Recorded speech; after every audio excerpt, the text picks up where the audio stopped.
Si la qualité de l'air s'améliorait, on pourrait empêcher la mort de plus de 8000 personnes chaque année, rien que dans les deux régions Auvergne-Rhône-Alpes et PACA. Prends un café, je t'explique.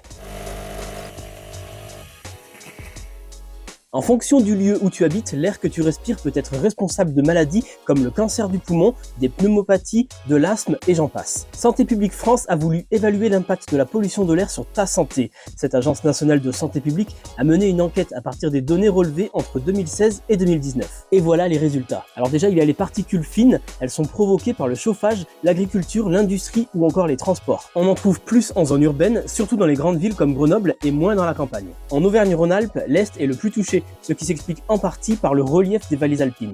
En PACA, c'est le sud. Et puis il y a aussi le dioxyde d'azote, c'est un gaz toxique émis par les moteurs des véhicules, les centrales thermiques ou encore l'industrie. Il atteint des niveaux similaires à ceux des particules fines dans les zones rurales, mais sa concentration en zone urbaine est beaucoup plus forte. Alors d'après Santé publique France, si on réduit la pollution de l'air jusqu'au niveau recommandé par l'OMS, l'Organisation mondiale de la santé, on pourrait éviter 8400 morts au total dans les deux régions. Ça permettrait d'empêcher des milliers de nouveaux cas de maladies respiratoires, cardiovasculaires ou métaboliques. Mais maintenant qu'on sait ça, on fait quoi? Eh bien, il existe plusieurs leviers d'action comme la réduction du trafic routier, l'amélioration des systèmes de chauffage, la diminution des émissions industrielles ou encore le développement de pratiques agricoles plus vertueuses. Et toi, comment tu agis au quotidien pour moins polluer?